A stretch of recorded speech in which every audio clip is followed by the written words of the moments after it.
Hello and welcome to another live coaching. We missed last week because I was traveling, but I'm back. So we've got a lot to catch up on. Feels good to be back. The last 2 weeks have been like zombie weeks or something. It was a lot of work, a lot of stress getting ready to leave Europe for Hawaii, being gone for 5 months or whatever it is from Europe. Uh, it's a lot of stuff to pack and take care of and close up shop back in Germany. And then with the jet lag, man, this travel is hard. It's hard. The Hawaii Europe trip is fatiguing. I got a good tip from Cedric to take oral hydration packets. They sell them at pharmacies, used for people who have diarrhea to help recover their hydration. And so we took those on the plane, and that helped, I think. But it's just really fatiguing. So I feel like I'm coming out of a 2 week sleep or something, coming out of a grave. But it's good to be back. It's good to be back on the live stream. We've got a lot of stuff to catch up on. What about you guys? Have you been sailing? We haven't seen each other in 2 weeks. Yeah, it's been 2 weeks. So did you sail over the last 2 weeks? Hey, Axel, Jorg, Matt. Matt posted in the group. Matt's been sailing. Suna, John, hello there. Hans. Hans says last week was epic. Nice. Epic is always good. John is saying no sailing. It's been snowing. I heard that. I heard that there was a heavy dump of snow after we left Europe. Cool. I have not been sailing. I got back to Maui on Monday, so it's been almost a week, not quite, but there hasn't been any wind. I've been surfing. I went surfing. That was fun. And today, maybe there's some wind. Maybe the trades are coming back today. Hawaii is trade wind based, which means wind is the default. Unless there's something disrupting the trade winds, it's windy. But there are some big storms in the northern Pacific that have been disrupting the trades. I guess it's the same storms that are causing the heavy rainfall in California, and we're also getting some big waves from it. But no wind. But today there might be some wind.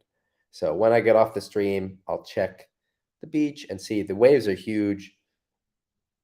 So I don't know. I guess it's a good Jaws day. I'm not over my jet lag enough. I'm not adjusted enough to go out to Jaws, so I won't be doing that. So if there is wind, I have to see where I'll be windsurfing. All right, we got a few more people showing up in the chat. If you're joining us and you haven't said hi, say hi. Where are you? Where are you joining from? Did you get on the water?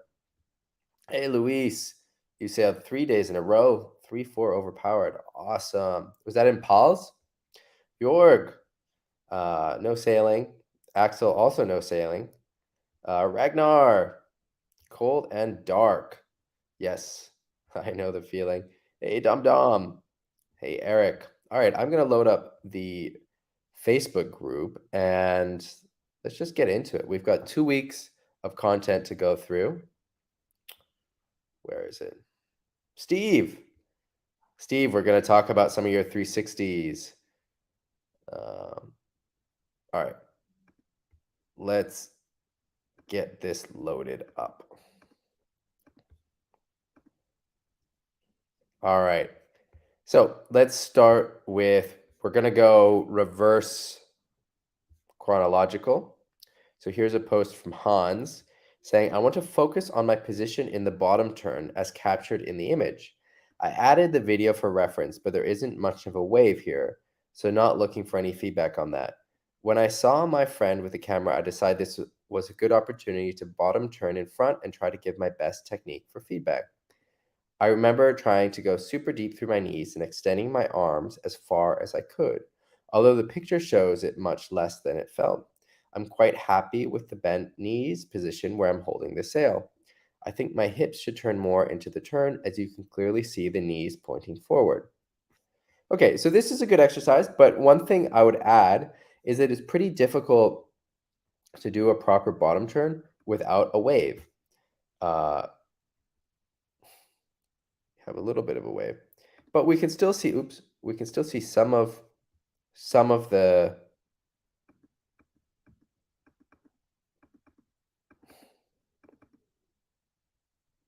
so I like the bend that we're seeing in the knees and the bend at the waist, leaning forward.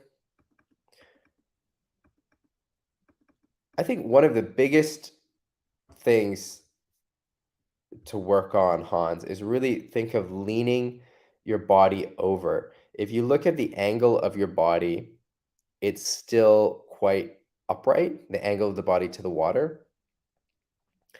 Your horizon is a little bit tilted here, which actually makes it even more upright. What I like to think about is trying to touch my nose to the water, touch my nose to the water. So I'm leaning that far forward with my face that I'm trying to touch my nose to the water. And that will make your turn a lot more aggressive. See how it works. You can also have a wider grip.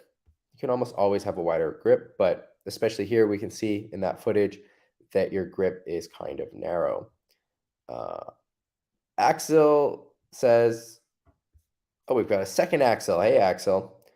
3-3-3-6 weather, but not too cold. That sounds fun. All right. Does that make sense, Hans? I would focus on those two things. You could also focus on the hips, but I think you'll see the biggest returns from the wide grip and then leaning even more forward, trying to get that nose to the water, like the nose of your face to the water. I don't mean the nose of the board. Like you're trying to touch your face to the water. All right, next. All right, Steve. So we've got some more 360s. What is lucid mode? Do you guys know what that is? I'm scared to click it. Oh, I clicked it. I don't see any difference. Okay, so these waves look like they have more power, a little bit more consequence than the other waves that you were posting, Steve. Is that the case? These look like they're breaking a little bit more top to bottom. They have more power in them. So on this wave, this first wave,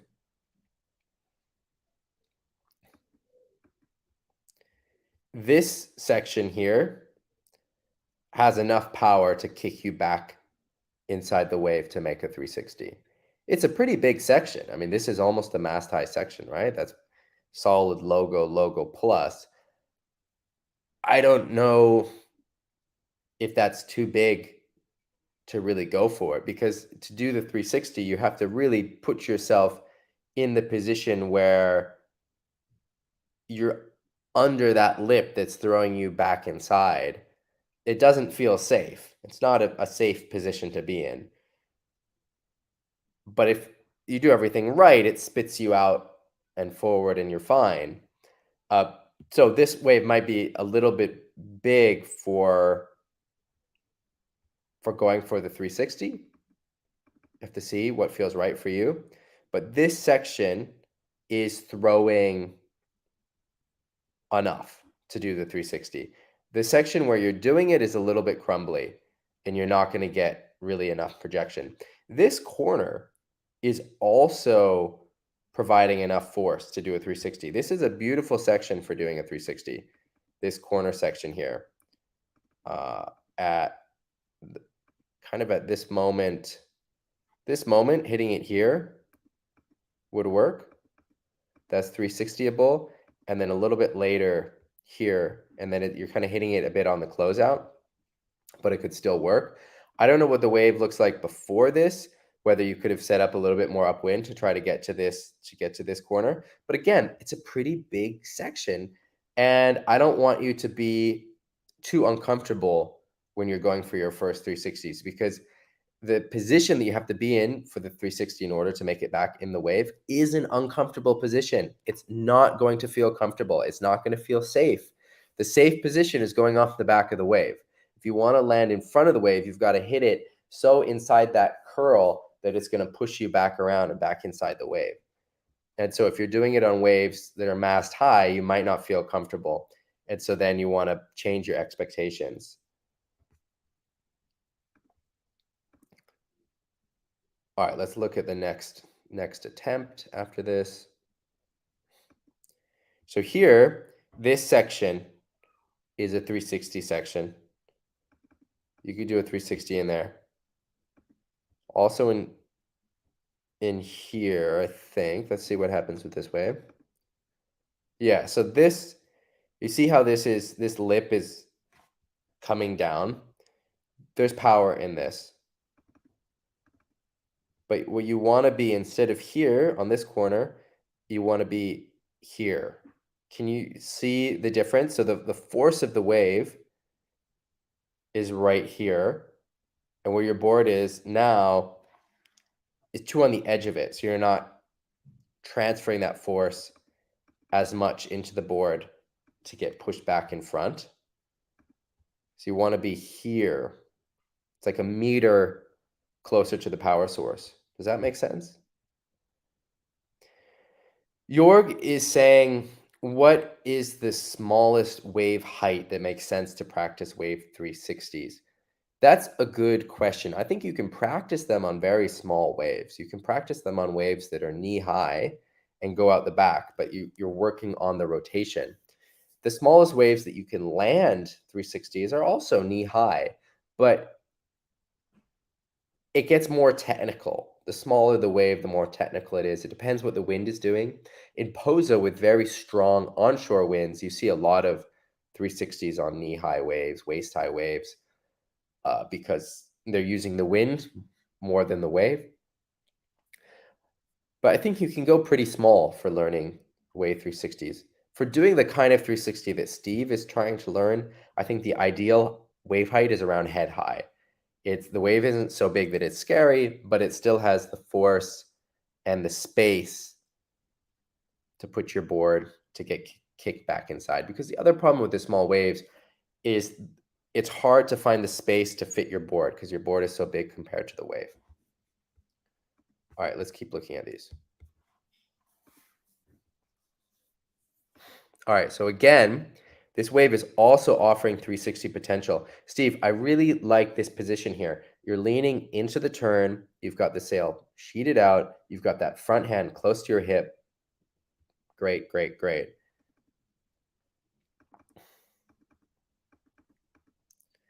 This one is pretty close. There's something that's happening here where you're getting kind of stuck.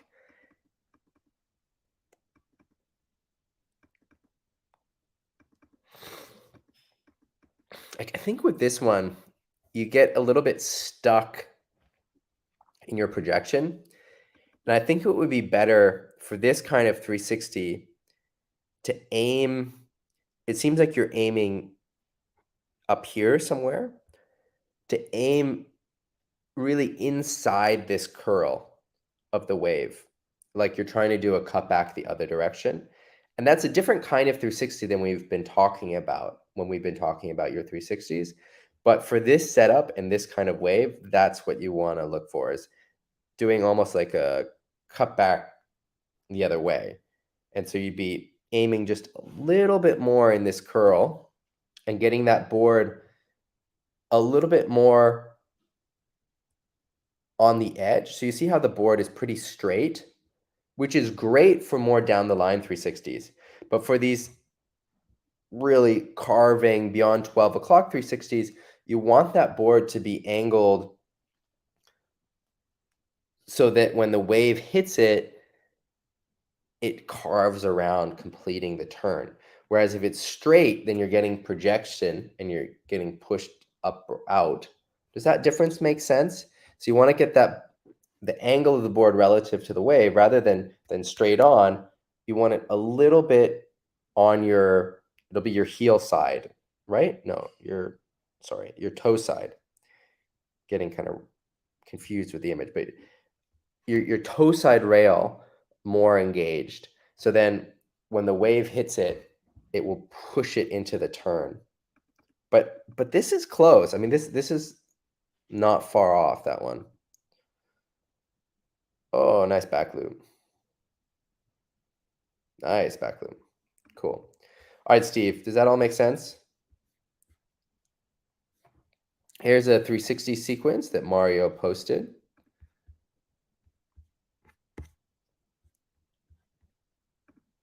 Can go through these. This is from David in South Africa. I don't know if he landed it though.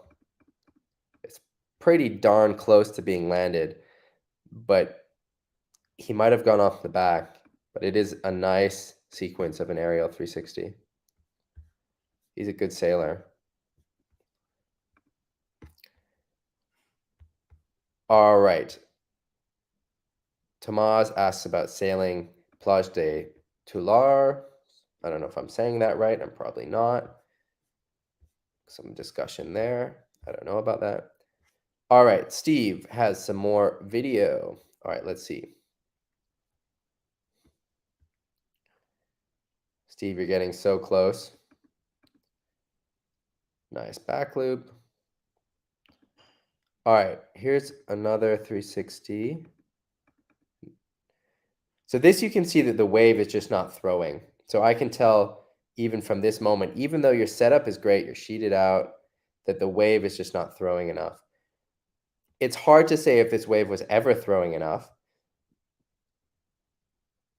But if so, you'd have to be here on this corner.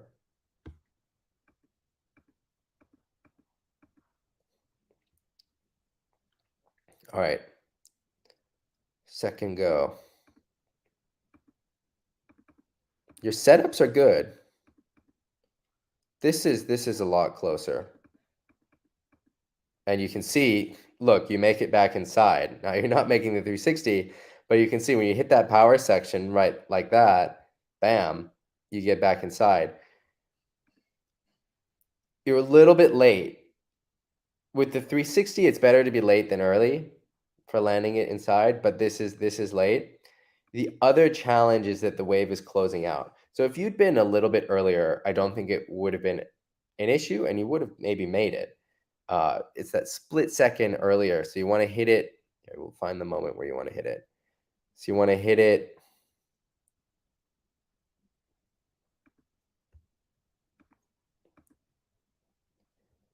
We want to make contact with the lip about here, about this moment. Right when it's starting to throw. So then your board is hitting it at this time, and then it will kick you back in. And so how you do hit it is just a little bit too late. So the whitewater's already crashed down. But this is the right direction to go. And I'm happy to see this because this is the direction. So you've overcorrected from what you were doing before. Great. Now you dial it back and you find somewhere in the middle ground and you'll be landing these. The other issue, but this is a smaller issue, is this wave starts to close out, which also makes it difficult to land in front. But you can still land them on sections like this. Because even though this wave does close out, it's peeling on the section where you're hitting it, which is what you want for the 360. Just going a bit earlier like I showed you. But like I said, good. You're correcting. You've kind of overcorrected. Ooh, it's a closeout. Ooh, grubby. Nice. That's a solid one. Cool.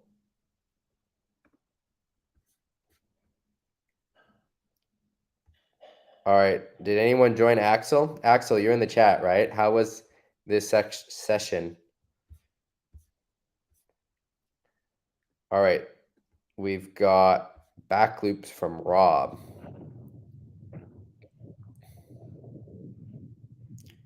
This is cool with the camera angle because we can see the wave. Hey, Greg. Good morning. Good evening. There's frost and no wind in the UK. No sailing and lots of work. Busy saving lives. That's noble as well as getting in the water. So I like this angle where we can really see the ramp.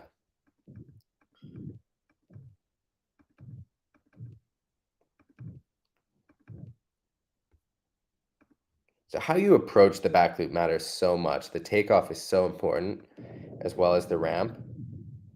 And the main things I'm looking for when I'm critiquing this is I want to see that the ramp is steep enough, because you need a steep ramp to do the back loop. I want to see an upwind angle for the takeoff. And with the back loop, you can take off way more upwind than you think you can. One of the exercises that I recommend in the beginning is finding the limit point. So going more and more upwind until you find the point where you can't go upwind anymore. And especially when you're learning, you can take off way more upwind than you would once you can already do the back loops, because you're not trying to get as much height. So the straighter you go, the more height you'll get, right? Whereas if you have a lot of angle off the ramp, you'll get less height, but then you travel more into the wind, which makes the rotation easier, which is what you want when you're learning. So I think you could go more upwind. It's hard to tell, Rob, with what the angle is with the wind, but judging off of your angle leading up to the wave and how your course doesn't seem to change very much, I think you could go more upwind. It's hard to tell with these 360 cameras. I want to look at it again, but it looks like, okay, so your angle isn't changing very much. I want to see you take off more upwind. The ramp looks good. The ramp looks steep enough. I like this takeoff. I like how you're kind of sheeting out a little bit on the takeoff. You're not sheeting in too aggressively. I like that you're going straight up. There's a pivot point at the top, looking over the shoulder. You could look more over the shoulder, but you are looking, sheeting in. That's good. Everything is good so far.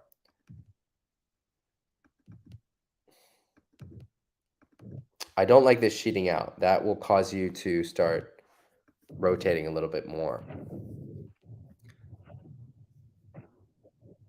So the biggest thing with this, I think, is taking off more upwind. But this looks close. I know we've got more attempts of yours coming up. This looks close. This looks close.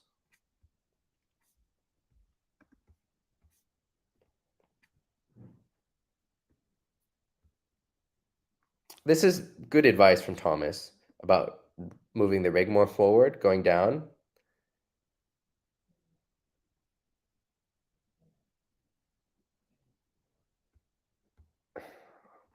I don't know about this post, but moving the rig forward. So what we talk about is the windshield wiper. And so when you're going up, your arms are back. Once you go through the apex, you do the windshield wiper where you're moving your arms forward like this, in this way. And you do that as you're coming down. And that helps you get your landing and put the sail in a neutral position. The feeling is like you're slalom sailing, going fast on a broad reach. So you want to get, you're doing it a little bit, but sheet in more, really aim downwind, but you also really want to look with your head. It makes a big difference. All right, next up, we've got this long post from Jan. Jan, are you in the chat with us? So Jan has been working on his windsurfing and sailing a lot in Pozo, and he's reflecting on improving. And I really like what you wrote, Jan. Thank you for this post. And the gist of it is that one of the things he's working on is not being self-conscious and putting himself out there. And so working on his tacks and jibes close to the beach. It doesn't matter if people see him fall. And working on his cutbacks and his bottom turns. This putting in the work, putting in the reps, and not being afraid to look silly. And it's great. Thank you, Jan, for this post.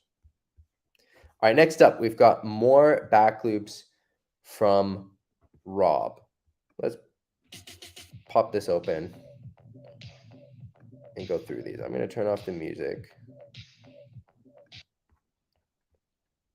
All right. Back loop number 1. All right, more upwind is good.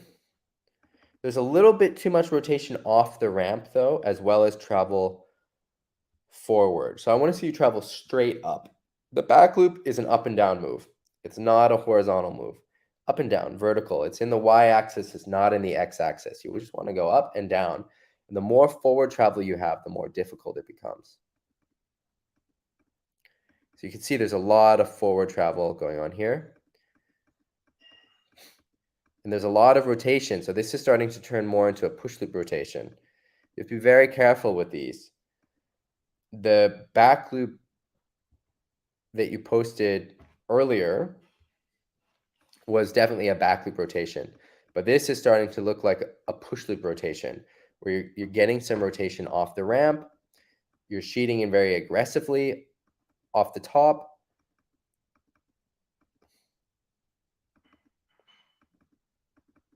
But you are trying to push the sail forward, which was the advice from Thomas and also what I said. All right, let's watch a few more of these and I'll come up with some pointers. So this is much more of a back loop style rotation. You see, you're hitting this ramp. The angle looks okay, I think, on this. You're going up, coming around.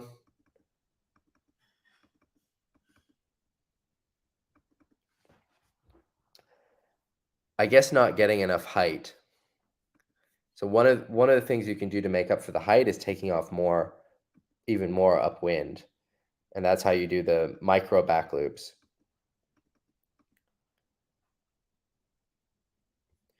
So this one, I think your technique looks fine, but from the ramp or something with your takeoff, you're traveling a lot. You don't want to travel forward. You want to travel up. The more forward travel you have, the more difficult it is. Okay, going up.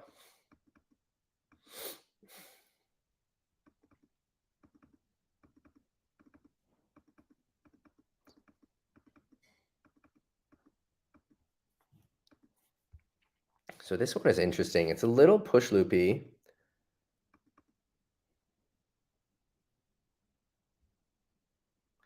So the back loop rotation is not dramatic at all. It's a very slow, controlled rotation. You go up into the wind, you just fall down on the other side, sail down on the other side. It doesn't feel like a loop. It doesn't feel, you don't have anything in your stomach. There's no acceleration. You don't want to be accelerating in the rotation. You go up and you fall down. There is a little bit of acceleration here, which is more like a push loop. You want to use your head to guide the rotation more. So on this next one, I can tell already, without even seeing the rest of the video, that this is going to look like a push loop rotation. So see how much you're already rotating off the ramp? You're leaning back, you're rotating with your hips, throwing the rig into the air. That's exactly how you do a push loop.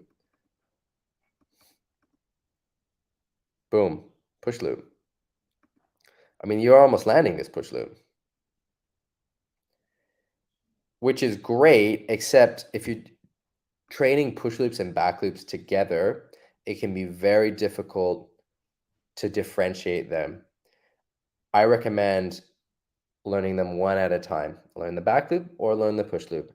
And then if you want to learn the other one, work on the other one. But if you're learning them at the same time, because they are similar, your brain gets confused and it becomes more difficult. So you want to avoid doing what you're doing here, which is really throwing the rotation with your body right off the ramp, because that is kicking you into this push loop. Or just go for the push loops and ignore the back loops if you feel like that's more natural for you. There's a theory that there are push loop people and back loop people, and Some people will find the push loops easier and some people will find the back loops easier, and you should just focus on whichever one is more natural to you. I find some truth in that. I find push loops more natural for me than back loops on starboard tack, and I find back loops more natural for me than push loops on port tack. Why that is, I don't know, but there is some truth there. So, Rob, if you feel more comfortable going for the push loop style rotation, then it's maybe worth working on that. So these ones at the end, these are also just too low. Too low, and the ramp is not steep enough. This is just not the right ramp. It's not going to work. This ramp is a little bit better, but again, you're traveling too much. You really want to go up. It's so important. You can't do, it's very difficult to do back loops if you have a lot of distance that you travel. So Steve is saying have a wider grip. Definitely helps with the back loop. With the push loop, again, you can have a narrow grip. The back loop, having that wide grip, have that control over the sail, allows you to sheet in, is very helpful. Scott is saying that the takeoff should be more vertical. So we already talked about this. So you definitely want to have an up and down movement. You don't want to have distance forward.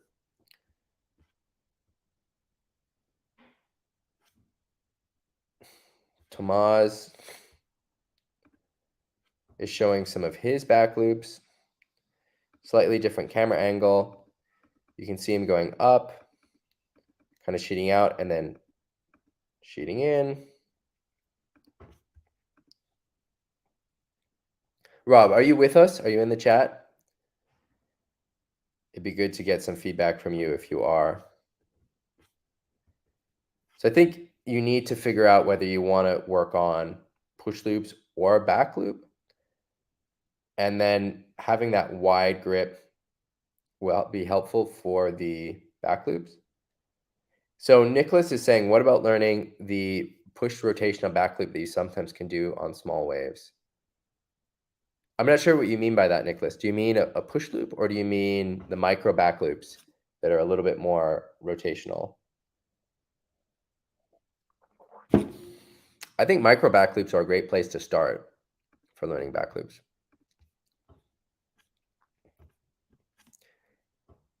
So the biggest thing, I'm going to write on your post, Rob. But the two big things are, number one, do you want to be doing back loops, or do you want to be doing push loops? Don't combine them. Don't try to learn them together. Choose one. If you want to learn back loops, focus on the back loop. If you want to learn push loops, focus on the push loop.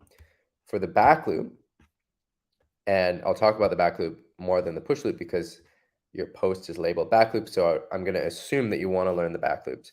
If you want to learn the push loops, we'll get into push loops. You really want to focus on that takeoff with going up and down. You want to get vertical.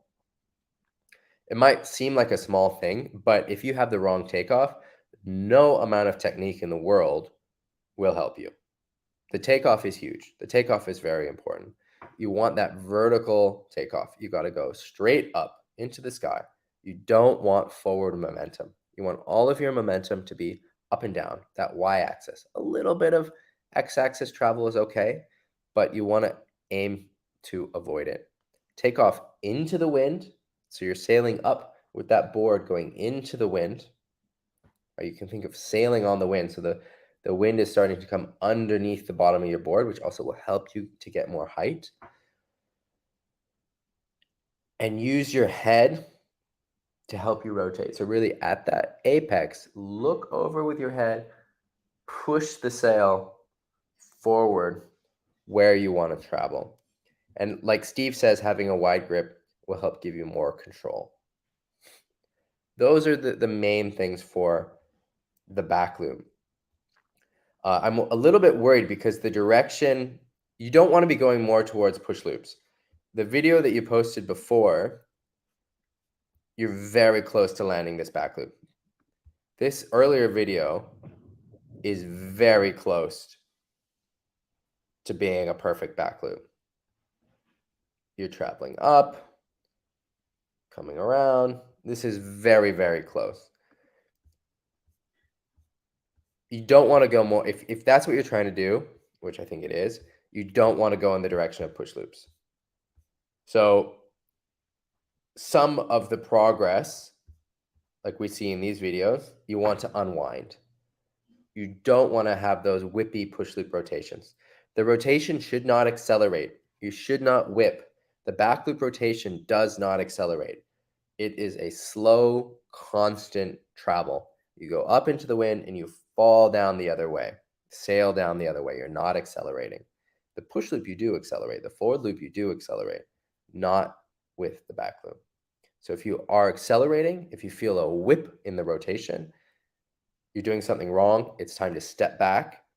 You don't want to train bad habits. Reevaluate. You want to make sure that you're taking off vertically, going up into the wind, getting that vertical travel. I cannot stress that enough. Cannot stress that enough. The takeoff and how you're traveling are hugely important to learning the back loop. And then using your head and having that wide grip. Try to slow it down. Try to slow it down. And you can think about pushing that sail forward as you're coming down on the back loop. All right. So Nicholas is saying, don't you push the rotation in a different way in the micro back loop? A little bit. It's pretty similar to the normal back loop, but it's a little bit more forced. And you take off way more upwind, which is another huge difference in the micro back loop. Is the micro back loop a third version? I would say the micro back loop is a variation on the back loop. It's more similar to the back loop, like a normal back loop, than anything else. It's a slight variation on the back loop. There's a lot of different kinds of back loops. If you look at the back loops that are done in the gorge, in the Columbia River, they're more close to the micro back loop because they're on a river. So the swell is very, very upwind and it's not very big, so they're not getting much height. If you look at other places where they are able to get the height to really soar, then they're doing the higher style of back loop. But the micro back loop is, I would say, more a variation on the back loop than its own jump. And the key to the micro back loop is really taking off upwind, and you're almost carving off the ramp. You're not going very high, but a lot of the fundamentals are still there where you're really pushing the rig forward to help with the landing. All right. Sel asked about the Vulcan course. Yes, the Vulcan course is happening. It will happen in early February.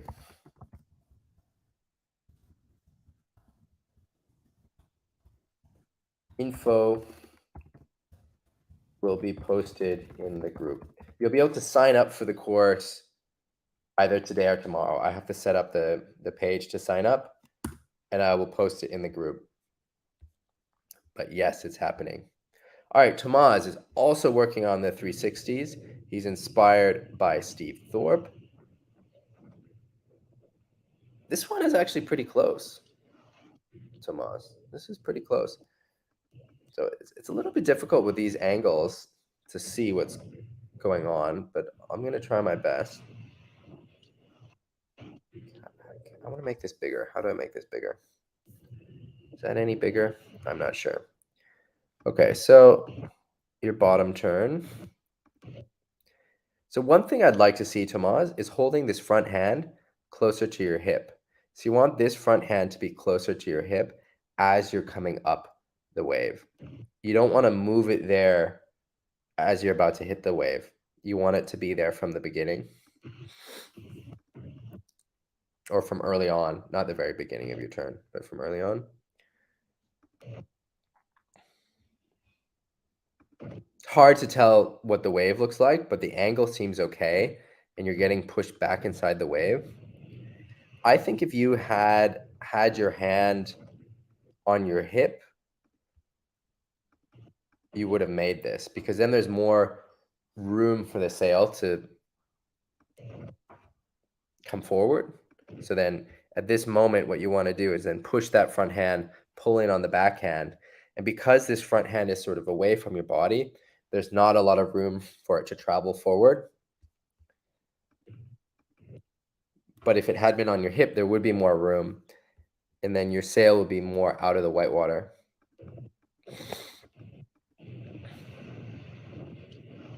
Pretty close. All right, another question from Nicholas. Is it possible to bear the top or the vertex of the back loop and decide then to rotate or not? Yeah, but it's not so easy to decide whether to rotate or not, because you're traveling so much into the wind on the takeoff that if you decide not to rotate, you have to really push with the rig to get your board pointing more downwind just to fall straight, like a straight jump, a high jump. So how you're taking off is different than for a high jump. You're taking off more into the wind for the back loop. This is funny. Sammy posted this asking a question to Chat GPT about windsurfing. Funny. All right. Here's a rigging question with the cheetah. This is the freeride sail that Ezzy makes.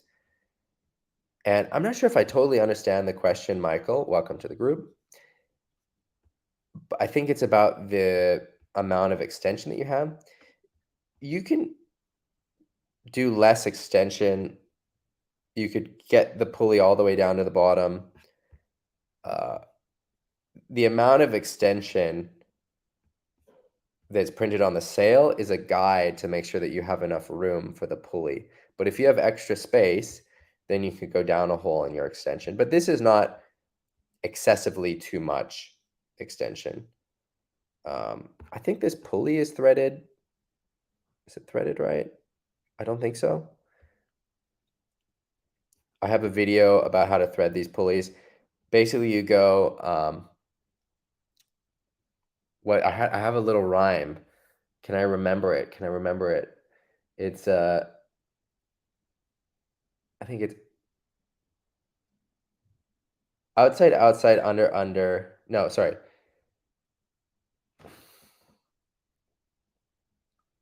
Inside, inside, under, under, outside, outside, over, over, through the middle into the cleat. Does that sound right? Wait. Inside, inside, under, under. Outside, outside, over, over. Through the middle into the cleat. Yeah, so inside, inside, under, under, outside, outside, over, over. Through the middle into the cleat. And then you'll get a better pulley. Yeah, Greg, I think that sounds great. All right. There's a competition in Puerto Rico if anyone wants to go in February. That sounds cool. Here's a post from Bruno. First session after his injury. Glad to see you back on the water, Bruno. I love this video too. This looks like it's filmed just with an iPhone or phone. It maybe is filmed with a real camera, but with the vertical frame, I think it's filmed with a phone. I love to see this. Too often we overcomplicate things. If you have a friend with a phone and the waves are close to the beach, or you're practicing your jibes or your tacks close to the beach, have them film you for 10 minutes. It pays huge dividends. Seeing yourself is so important. Seeing yourself is the best coaching. I'm going to say that again. Seeing yourself is the best coaching. So if there's any way to get a little bit of footage, just ask someone with a phone on the beach to film you for 10 minutes. It's worth it. So this is great to see. And welcome back on the water. I know you had a pretty bad injury. My coaching for this wave, I've got two things that I want you to focus on. And those two things are somewhat related. You're flexing your ankles a lot and you're leaning back with your upper body. You can have less ankle flex, but you need way more forward lean. And so I want your body to be leaning forward. So instead of having your upper body leaning back, And so if you're thinking about getting your ankles flexed, then the way to do that and still be balanced is to put your body back, right? Right? If your goal is to get your ankles flexed, so your shins forward, and you're trying to do that on the ground, then in order to counterbalance that, you're sticking your hips forward and leaning back. But let's think about what we're trying to do on the board. We're trying to get the board on the rail. And so we don't want to be balanced. The position for your bottom turn, the proper position for your bottom turn, is not something that you can do on land. It's not something balanced because you're trying to get that board on the edge. And so when you have speed and a board traveling in the water and you're in the proper bottom turn position, it's not going to be balanced. It's going to get on the rail and you're going to carve. It's not something you can do at no speed. It's not something that you can do on the ground. What you want to think about is pushing your butt back and leaning your chest forward. Pushing your butt back and leaning your chest forward. This is huge. This is the most important thing for you to focus on, Bruno. Pushing your butt back, leaning your chest forward. And that will allow you to carve more, commit more into your bottom turn. Pushing your butt back, leaning your chest forward. And then when you're coming up to the lip and your timing is good here, you're getting that high five, but you're doing too much work. If you're working hard, you're doing it wrong. If you're working hard, you're doing it wrong. You want to trust that the wave will do the work for you. So you're getting the position, you're getting the board in position. That's great. Let the wave push you. You don't need to do so much work. So by doing that work, that effort with your body, it actually disconnects your board from the power source of the wave.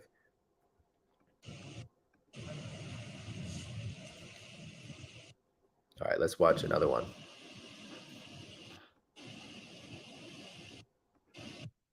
You really want to stick that butt back. Stick that butt back. So you're sticking your butt out. Nice energy there. I like the energy on this. But a little bit mistimed. You could go I would like to see more going for the high five. All right, Bruno. I'm going to post that. So I'm going to write that here because this is so important. Whether you're jibing or bottom turning, the biggest, first let's say, welcome back to the water. Bruno, how does your injury feel? Take it easy on your journey back. The number one thing to work on, mentioned it on the live, is to stick your butt out and lean your chest forward in the bottom turn. Stick that butt out. This is huge, huge, huge, huge for everyone listening. In your bottom turn, in your jibe, you want to stick your butt out. Stick your butt out. You don't want your hips in. You don't want your hips in. Suna is saying use this centrifugal force of the bottom turn. Do you mean you're using the centrifugal force in order to get your body leaned over and get the board on the edge? Gonan posted this, which if you've been windsurfing long enough and jumping long enough, this will happen to you. And it is terrifying when this happens. You're just trying to do a straight jump, or maybe you're going up for a back loop. The wind shifts, catches your sail on the other side, and flips you around in this weird rotation. I've got a few videos of me doing these. I'm going to find one and post it. I don't know which hard drive it's on. It might not be on one of the hard drives that I have with me. So maybe I can't post it. It might be in Europe. But if I do find it, I'll post one. This is a rite of passage. Welcome, Gonan, to the club. These are terrifying. These are so scary, this kind of reverse cheese roll. But they happen. And it's something that if you jump enough, it will happen to you. It happens to everyone. I don't know how many times this has happened to me, maybe 3, 4 times. So don't be afraid. It's not like it happens so often. You know, my 20 plus years of jumping, or I guess actually, no, I haven't been jumping for 20 years. Maybe about 20 years. Yeah, it's happened 3 or 4 times.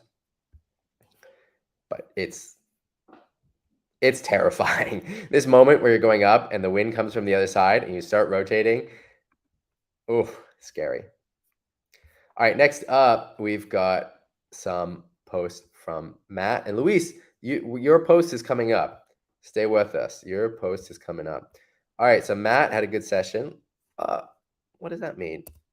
Content not available. This one is available. Boom, high five. Boom, high five. Matt, I really... Is this the same wave? I want to watch that wave again. Yeah, this is the same one.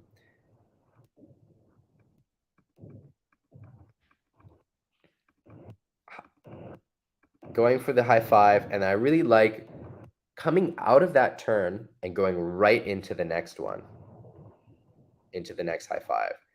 There's so much energy down the line. Once you start getting comfortable with your turns, getting the high fives, the next step is to close the gap between turns on the wave. So when you come out of your cutback, you go right into the bottom turn of the next turn, and that's working on your flow. In surfing, the main judging criteria are speed, power, and flow. Speed, power, and flow. Flow is a huge component of riding waves, and this is a good example of flow in these difficult conditions. Steve, you're really flowing with this. Matt, excuse me. You're really flowing with this wave. I don't know why the other videos is not available. I was able to watch them earlier. We can watch them small, I think. Boom, that's a high five. Let's watch that again. Boom, high five.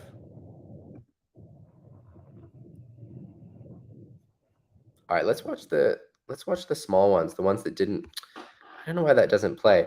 Matt, you can send these videos to me if you'd like. I mean, I can watch them small like this, but if you send them to me, I can go through them a little bit bigger. This is a good example. I don't know if you guys can see this because this is pretty small, but it's a good example of that S shape with the front arm. So see this S shape, which helps set you up for your cutback. You can see that, yeah, you're stoked on that. So you can see how getting in that setup position where you're getting the sail across the body, you're getting that front arm in the S, you're really winding up and combining it with the high five, you can see how much power and speed there is in the cutback. Boom. Love it. And which is the other one that didn't work before? So this one, you're just a little bit disconnected from the wave. You want to aim more at this pocket section. It's like you were aiming a little bit in front of it and then tried to correct. And that's what causes you to then disconnect and then come over. Get another turn. Yeah, this wave is a little bit less connected. The other ones, you're really finding those high five sections, which you know what to do. Yeah, nice one, Matt. Matt, are you in the chat with us? So Greg is saying that I see pros getting even violent looking high fives from the lip sometimes because of their angle and speed. How do you prepare for it without the hard work that we try to avoid? So what I mean by hard work, so this is maybe a definitional thing, because what I mean, I don't mean that learning how to wave ride isn't hard work or that you shouldn't put in time and work and try hard, because you should. What I mean is that when you're doing the cutback, the work is about putting your board and body in a position so that the wave can push you back, so that your body is not very active in that high five. It's it's not relaxed, it's kind of tense and pushing, but you're not actively doing the turn. The wave is doing the turn for you, the force of the wave. So you're just, the work is in the bottom turn and in the setup, so that then when the wave makes impact with your board, it does the turn for you. And so that's what I mean by the hard work. So when we see people who are trying to muscle the rig around and the board around and they're turning everything, that's not what we want to aim for. Does that make sense? So it's a little bit definitional, but it's a very important point that I bring up, because I think I see a lot of people muscling the board around rather than using the energy of the wave to do the turn.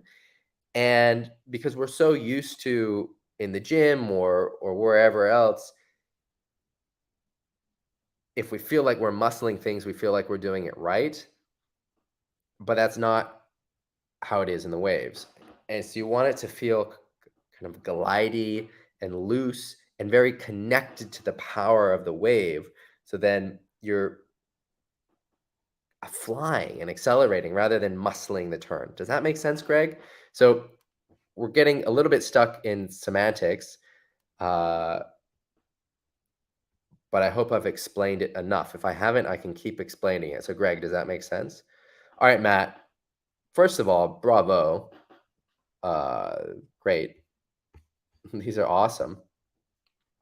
So let's see what your question is. Focusing on these tips, staying high on the wave, timing, humble and flow, back arm out, bum out, sheet out, which some I did better than others. Which tip should I especially focus on for the next session? So of these 4 waves, this first one, you're a little bit disconnected, but I wouldn't worry about that so much, because with these other 3, you're so connected to the wave that everyone has an off wave. And if it's 1 out of 4, that's a good ratio. Even if it's 9 out of 10, but 1 out of 10 times you get it right, I don't want to focus too much on the bad timing, because I know that you can do it. And just once you get the reps in, you'll start to do it more often. And so 1 out of 4, if it's not working, is fine. 3 out of 4, great. Let me look at these one more time to come up with what to work on next.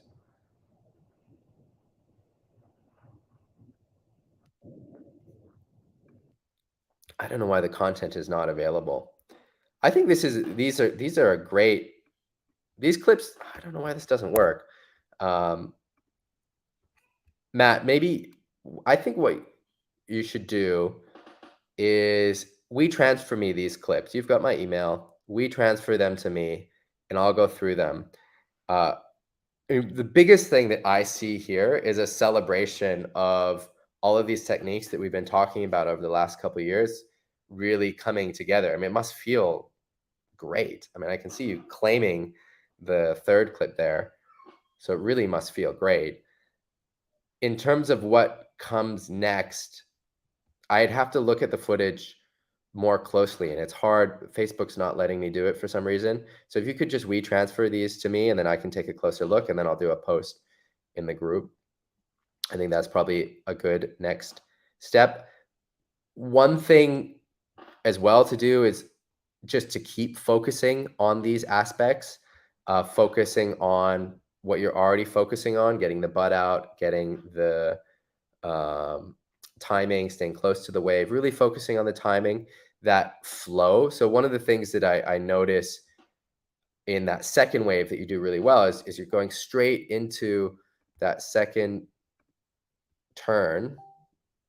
And that's great. And so you could try to do that more on these other waves.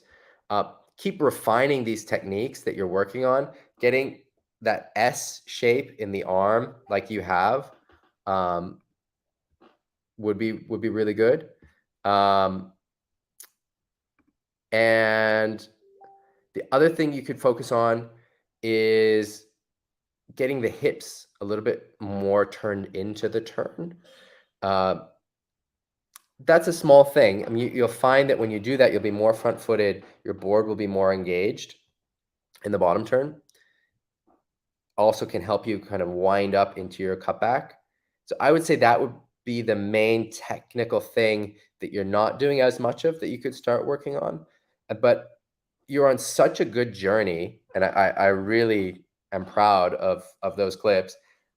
I think what I would work on now is just to keep doing those reps, to keep working on the things that you're already working on, uh, and just doing more of them. So getting, uh, that second turn in. So you do a good turn, get right into the second one, like you do on that one wave.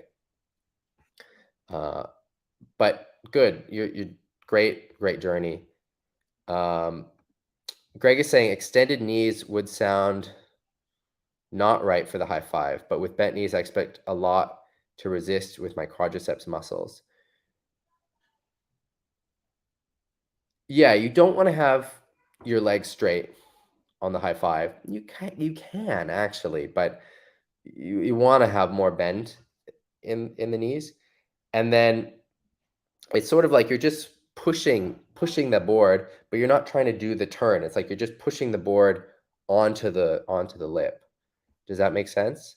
Rob, we already talked a lot about your back loops, so you got to go back and find that. But the question for you now that you're in the chat, are you more interested in doing back loops or push loops? The first video that you posted is very close to being a great back loop. You're almost landed that. The next video, the series of back loops, the technique starts drifting more towards push loops. And that's a little bit dangerous in the learning because back loops and push loops are very different moves, but are kind of similar. And if you start doing the two together, then your brain gets confused. And so you want to focus on one at a time. Back loops, I think, makes sense. That first video, you come really close to landing that. The main thing is you really want to focus on vertical travel. You don't want any horizontal travel when you're doing the back loop. So you're taking off up into the wind vertically. You're not going forward at all. It's all y-axis, no x-axis. Does that make sense? You can go back and watch the video. We already talked about it, and then we can keep this discussion going in the Facebook group. All right, let me load up the next post.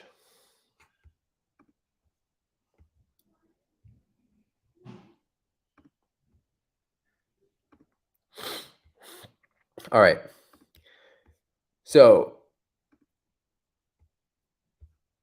Jan has another post about getting around the section. And yeah, I think she will get around this section. She's got good speed, and she'll make it around. This is an insightful comment from Dave, who says that one of the things that's most evident to him in El Medino is that the best sailors are going very fast, visibly 50% quicker than even the best amateurs. They take more advantage of what's to offer. They get through the broken water without losing distance. Any tips for maintaining speed? Great question. There's a really good answer from Billy Short, who says, going on fast on a wakeboard means being proactive with the board, pumping the sail, popping the board with your feet to get planing early. And the mistake most learners make is to wait for things to happen, like being a passive passenger. I totally agree with that. One aspect of that is getting in the straps. You don't want to get in the straps too early. Oh, this view is weird. I didn't even see we were in this view, but this kind of works. So you don't want to get in the straps too early. It's one of the biggest mistakes people make in wave sailing, because when you're in the straps too early on a wakeboard, because the straps are in position not for free riding, but for riding waves and carving. And so then your board starts sinking on the tail, it's pushing water, and you're not going to get going. So a lot of times when I'm sailing around, I'm actually not even in my back strap, because the position of my back strap is placed for wave riding. And so if I'm in that strap, this tail is sinking more. And so you want to be not in both your straps until you're fully planing. That is a huge thing for going fast and getting around. Also, you might want to just not even be in your back strap at all when you're going out and in your session until you're on the wave. This is, of course, different if you're jumping and if it's really windy, right? Then you need to be in your back strap. But even then, there's a lot of times where I'm not in my back strap because that allows me to be more forward on the board, which can allow the board to pick up more speed and not sink the tail and push water. All right, let's go back to Billy's answer. I really like this answer. You also want to use a board with more flotation. You want to make sure that you're standing upright. You're not standing too far back, which helps you get planing. Another thing which he mentions, which is huge at the end, is harness lines. And this is for more advanced sailors because it can make it difficult, but you want to move your harness lines back. And so my harness lines are a little bit back from the balance point. And so if I find the balance point on my boom, I move my harness lines a little bit back. And that means that when I'm pulling in with my body through the harness, I'm able to sheet in even more. And the sail is even more pulled upright, even more, the front of the sail is even more open, and the back is more sheeted in, which helps with planing and acceleration. Greg is saying he mostly sails onshore, and he really tries to flirt with the lip at the next not too scary cross-off chance. In onshore conditions, you can work on the high five going backside. Work on the high five going backside. But this is a great observation, Dave, and I recommend that everyone work on their speed. So if you're a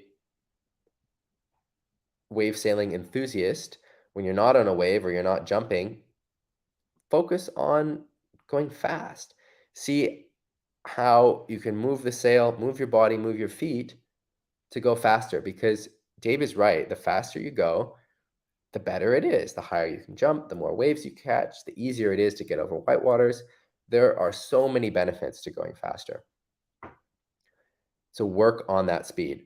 The other thing is as you get more comfortable, you can start to use slightly bigger sails or the rig with a little bit more power. So for example, Dave mentions Ricardo and Ricardo catapulting. Ricardo goes fast. Ricardo's often on pretty big sails and pretty full sails.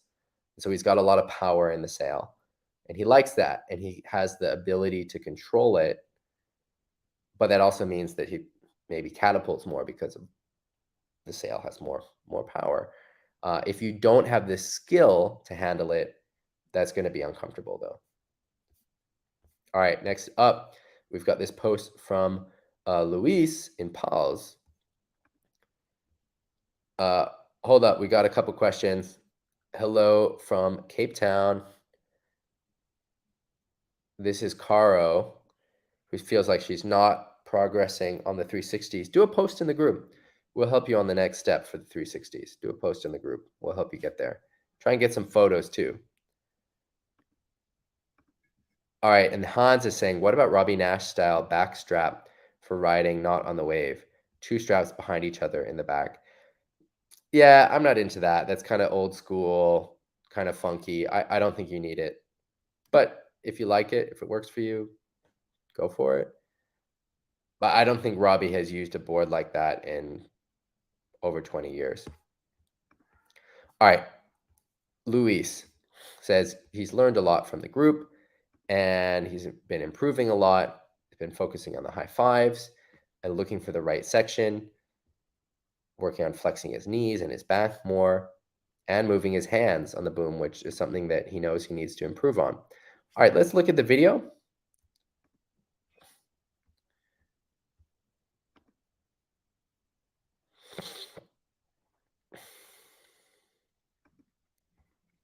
So the first thing that I see, Luis, is how upright you are. So I want to see you focus on getting that chest even more forward. You can think about touching your nose, touching your face to the water. Of course, you don't want to get too aggressive with it at the beginning, but that's the direction you want to go. It's really leaning that body over the center line of the board rather than being upright. I like this transition into the cutback.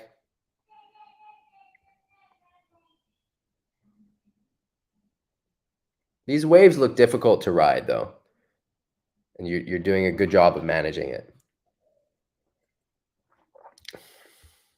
Coming into the bottom turn, getting the carve, pushing the sail forward and away from your body. That's what you want to do.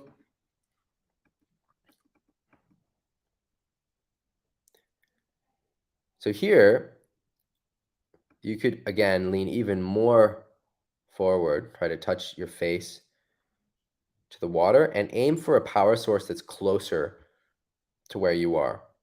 And so there's a power source that looks like it's setting up here, but you're aiming for the next one. And so I'd like to see you go to the closer power source, because sometimes if you're traveling too far, then it messes up your bottom turn, you start losing speed. Transition onto the rail.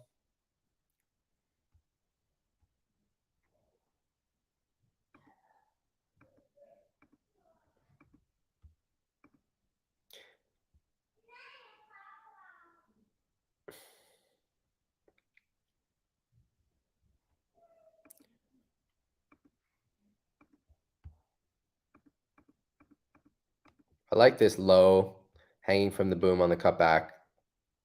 What we want to see. I think the two things for you to work on is moving your hands, like you already said, so getting that wide grip, and then trying to lean over more on the bottom turn. So try to touch your nose to the water, not to be so upright. All right, Andrea has a question. He bought a hooded Mateus 5.4. I use Mateus wetsuits. I like them a lot. They have really nice rubber, warm and flexible, but he's getting forearm cramps. There are a few recommendations for stretching out the forearms of the suit. I've got pretty big forearms, but I haven't had that issue before with the Mateus suits.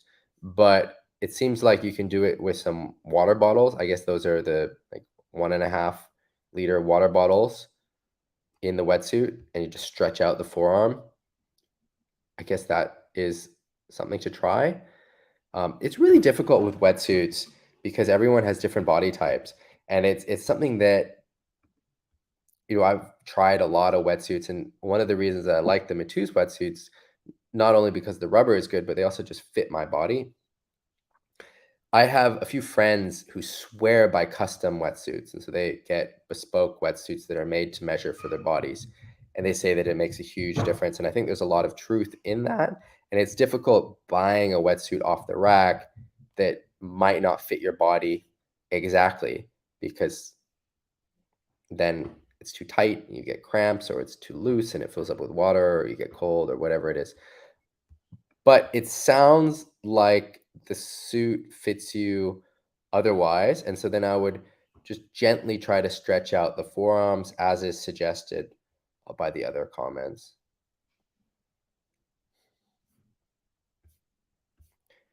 Eric is asking about backside 360s. Backside 360s on the wave are a very fun move. It's a more advanced move.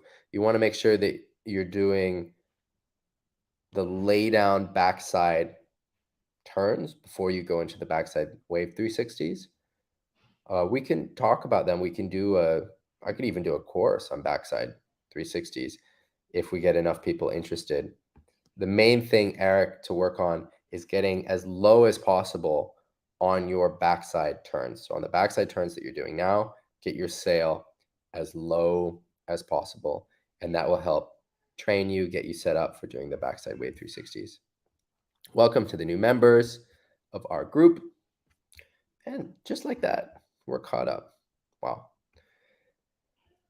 Louis says, moving the backhand back helps moving the mass more forward and leaves more space open for moving the chest inside. Will work on better posture. Having the wide grip, that backhand back in the bottom turn, is like magic.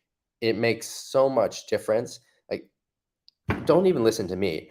Everyone in the chat who has experience with having a wide grip in your bottom turn, what did it feel like? What was the change? I want to see the answers in the chat. What did having a wider grip in the bottom turn do for you? Moving that backhand back, having that wide grip. Then I'll say what I feel, but I want to hear from you guys. And there are a few things that we talk about that work like magic. And for me, this is one of them. There's some technique where we're talking about the technique and it's about refining it and you notice gradual improvements. But there are other things, it's black and white. You do it, and like magic, suddenly you have more control, everything is easier, things start to work that didn't work before.